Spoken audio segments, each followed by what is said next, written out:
প্রিয় শিক্ষার্থী বন্ধুরা, আজকে তোমাদের সাইন 15 ডিগ্রি এর মান নির্ণয় করা শেখাবো। সেক্ষেত্রে আমাকে একটা ফর্মুলা মনে রাখতে হবে যে sine a minus b equal to sine a minus b equal to sine a cos b minus cos a sine b। অর্থাৎ এই সাইন 15 ডিগ্রির মান বের করতে গেলে আমাকে সাইন a মাইনাস b এর সূত্রটা জানা লাগবে, তাই আমি আগে থেকেই সূত্রটা লিখে নিলাম। এখন আমরা অঙ্কটি সমাধান করার চেষ্টা করি। সাইন 15 ডিগ্রি, তুমি দুইটা জানা কোণের মান হিসাবে লিখে নিবা। কিভাবে? Sine 45 degree minus 30 degree.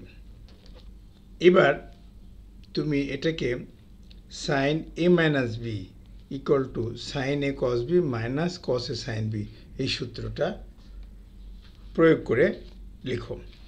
অর্থাৎ 45 ডিগ্রিকে আমরা a লিখব আর 30 ডিগ্রিকে b লিখব।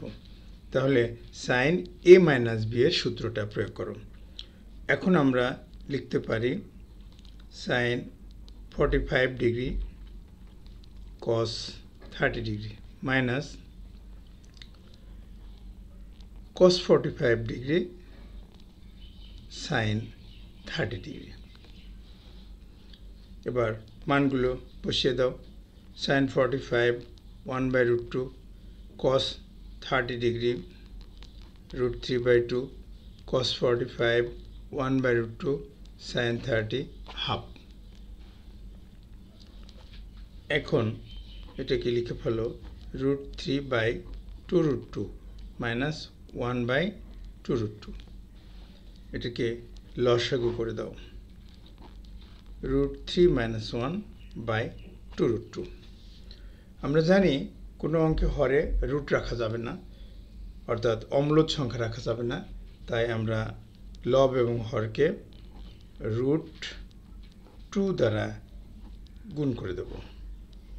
2√2 ইন্টু √2। এখানে বলে দিলাম লব ও হরকে √2 দ্বারা গুণ করে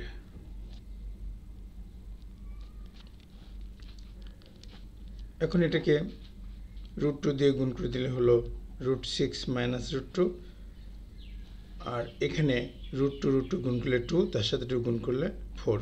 সো এটাই আমাদের অ্যান্সার। কিন্তু কোনো বড় অঙ্কে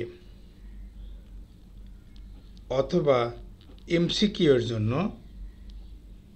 মান হিসাবে আমরা sine 15 degree equal to √3 minus 1/2√2 এই ভ্যালুটা প্রয়োগ করতে পারব। ধন্যবাদ।